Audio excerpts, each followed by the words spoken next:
suburban neighborhood of Ridge Road exudes a deceptive calm. The neat yards, smiling faces of neighbors, and chirping of morning birds blanket a looming history of dread.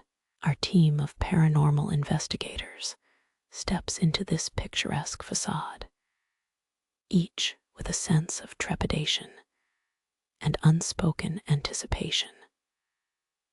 Their goal is to uncover the truth behind the unsolved disappearance of the McAllister family, who vanished without a trace, leaving nothing but a forlorn memory and a dusty VHS tape. The air is thick with the smell of lilac from the blooming gardens. Yet it does little to soothe the investigators' growing anxiety as they review the tape at their makeshift command center in the house's living room. Each frame of the McAllisters' last recorded moments is scrutinized, and still nothing out of the ordinary emerges until, at last, a pause on a seemingly inconsequential shot of the dining room shows an anomaly. An extra face, twisted and wrong, peers in from the window behind them. It is not the distortion of tape degradation. It is something else entirely, something that sends chills down their spines. This ghostly visage, masked in shadow, seems to tease the edges of reality with a tacit menace, a malice unspoken, yet profoundly acknowledged. The team knows instantly that Ridge Road harbors more than suburban secrets, and the real investigation has just begun. As the day drifts into evening, a cloak of mist envelops Ridge Road, thickening the air and distorting the light from street lamps into eerie halos. The investigators, uneasy yet resolute, decide to comb through the McAllisters' neighborhood, hoping to glean stories or hints from nearby residents. Their inquiries, however, are met with a wall of stony silence, unwilling smiles, and the quick, evasive closing of doors. Determined to break through this fortress of denial, they persist. At last, an elderly man, vigilant from his porch, like a guardian of untold tales, beckons them over. He speaks with the weight of history, as though the walls themselves would object to sharing their secrets. He tells of the VHS found by a neighbor, and how the McAllister children often spoke of imaginary friends that appeared not just at night, but sometimes in mirrors, doors, or, more hauntingly, the windows. The man's voice cracks as he recounts how other families, too, had whispered about strange happenings, a sense of being watched, the occasional glimpse of a shadow darting between trees at dusk. His tale tingles with folklore and the suspicion that Ridge Road bears its own sentience. The investigators leave with their minds compared and deeply unsettled, a gnawing realization that whatever haunts Ridge Road festers just beneath its pristine surface. The team retreats to the McAllister house, attempting to unravel the spectral threads. Each room holds its echoes, a lingering resonance of its former occupants. They move from room to room, feeling reality slipping through their fingers as the house itself seems to breathe, exhaling memories both warm and sinister. The nursery is the hardest to bear, the untouched toys silently pleading, once cheerful decor now baked in sepia gloom. As night descends, the temperature dips further, and the sensation of being observed becomes unbearable. One investigator named Ellie catches an audio anomaly whispers slithering through the static of their recorder. When played back, they hear a child's giggle interspersed with soft shushing, as if a ghostly bedtime ritual continues amidst spectral company. The discovery knocks a shiver down their spines as they wonder if the house itself is the entity embodying the idiosyncratic enigma of its history. They decide to conduct a vigil in the living room at witching hour, hoping to catch the origin of the whispers and glimpse what peers through obscured windows. Midnight tolls, and the team assembles, weary but driven by the intoxicating pull of fear and discovery. The VHS continues to play in the background, looping scenes that morph into a distorted symphony of whispers and half-heard sobs. Their equipment picks up electromagnetic spikes, dancing across screens like ethereal signatures. Signatures they hope will tell a tale beyond the grave. A sudden knock on the window startles them, a branch perhaps, but the shadows outside twist in abstraction. The investigators peer out, hearts thrumming, and are met with emptiness, save for the uncanny calm bathed by moonlight. Yet, the feeling lingers, oppressive as gravity, tugging at their minds with insidious intent. One member, Eric, begins to experience flashes of imagery. The family dinner, faces smudged into terror, the window opening into darkness, filled with watchful eyes. The shifts in his mind feel less like imagination and more like an encroachment, the house's history imprinting itself onto him. The team remains on edge, feeling more like inhabitants than observers as the night trembles on, each of them hopelessly ensnared by unseen forces. By the time dawn breaks, the investigators are shadows of their former selves, the lack of sleep and pervasive dread taking a tangible toll. The neighborhood's morning bustle seems timid, a timorous backdrop to the overnight revelations.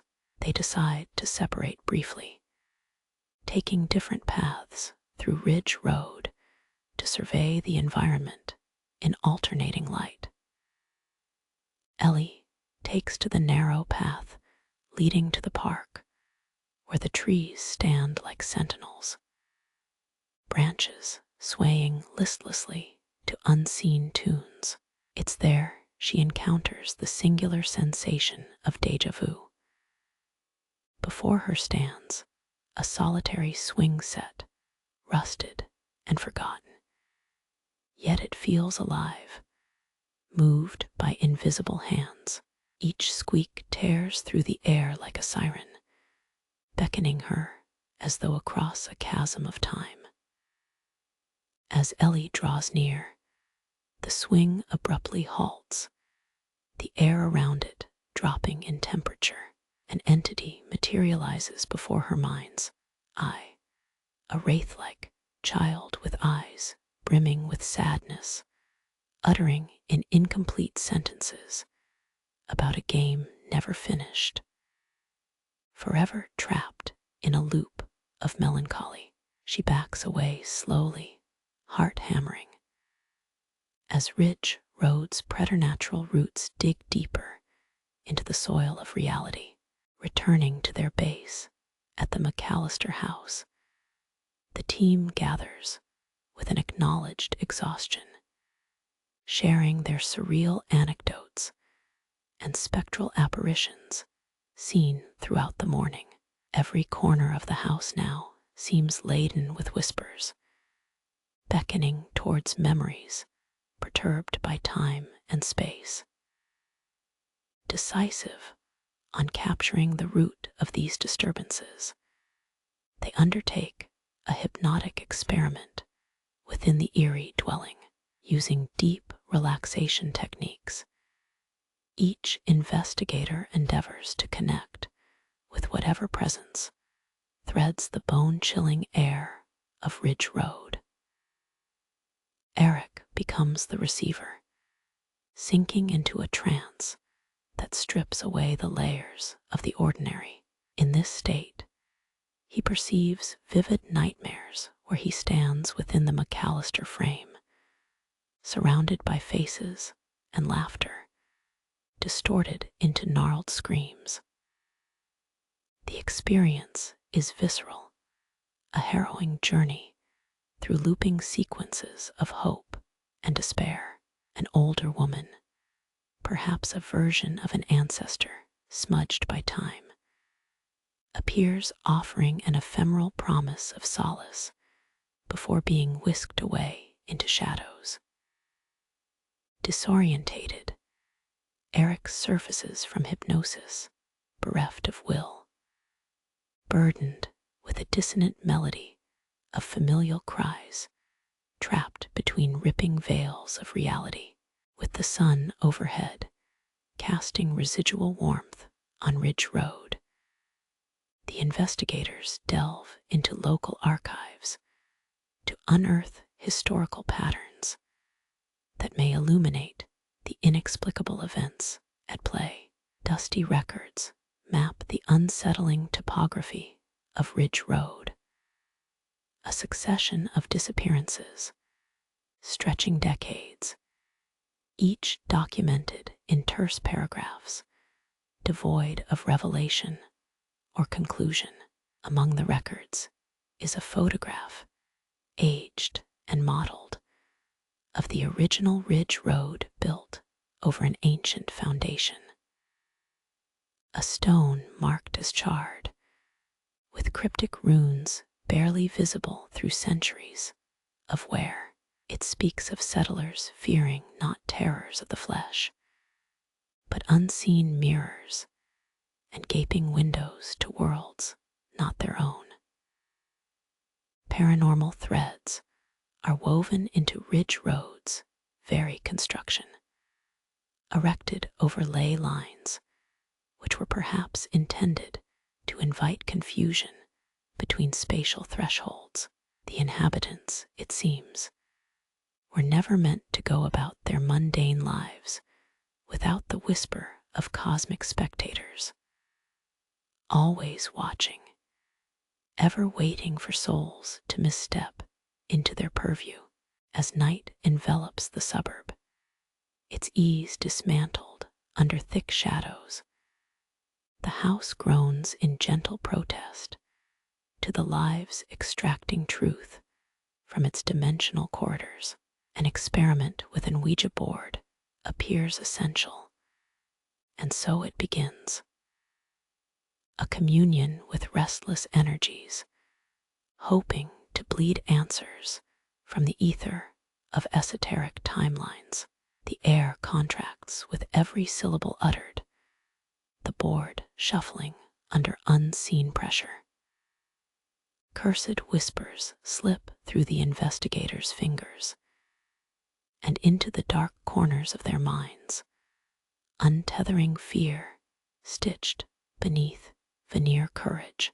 Moans of wind against the house seem to meld into a low chant, reverberating through their depth of consciousness. The room is spun with an otherworldly current, its atmosphere thick with manifestation. When finality comes, the answers radiate in quivering reflection. A tale of displacement, a wrongness woven into the structure of Ridge Road itself, thwarted souls lingering to reach resolutions barred by universal laws. In the spectral silence that follows, the investigators recognize the truth within the cryptic closure. They will never be rid of what they have seen, nor what has seen them. Reeling from their haunting encounter with the Ouija board, the investigators ponder their next move in the stagnant glow of a gray morning. Exhaustion cuts deep, and the air feels alive with unseen resonance, as if every molecule vibrates on the cusp of discovery or destruction. Their experience has led them to the unsettling metaphor that Ridge Road is a palindrome, the same forwards or backwards, eternally intertwined with dark parallels. Ellie stumbles across a personal diary left by the McAllisters, a humble testament to their love and fears. Its pages reveal more about their chilling perceptions of reality, softened by invisibility.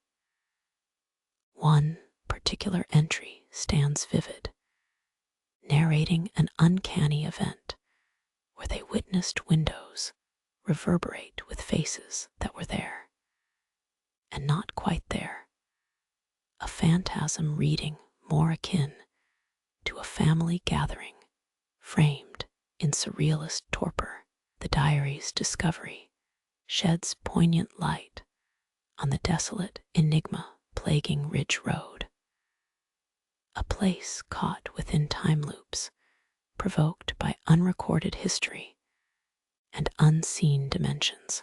Within this confluence of spectral memoirs, patterns of tragic recurrence bind all that reside here, leaving the investigators battered by temporal entropy and under silent observation's watchful gaze. The final doorstep rests before them, the basement, untouched, ever brooding beneath ground level. The investigators gather their equipment, steeling their nervy resolve, where it may hold the core of all mysteries enshrouded in Ridge Road. It greets them, the chill notable against their skin, as opaque webbing wraps around their subconscious, pulling them into ambiguous territory. Documentarian, yet participant. The basement is dim, its air palpating with unexplored history. The beams there are lumbered with age, draped in shadows, casting warped shapes. The investigators' lights flicker, shuddering beneath the oppressive depth. Along the walls, remnants of an age past mingle with inexplicable symbols, a mixture of Native American and pagan etchings, creating a tapestry of bewildering consciousness. Just then, a gust rushes through this underground cavern, and from the shadows emerges the visage in the window, no longer an illusionary guest, but an embodiment of Ridge Road's intentions. It is observant, the expression otherworldly. In this convergence of fears unspeaking, a narrative of symmetrical horror and grace unfolds, taunting, beckoning, an ecosystem of the macabre threading dimensions with sinewy tension. The investigators feel the ground beneath wink away. At last, understanding, they are invited eternally in the sinister embrace of Ridge Road's eldritch existence.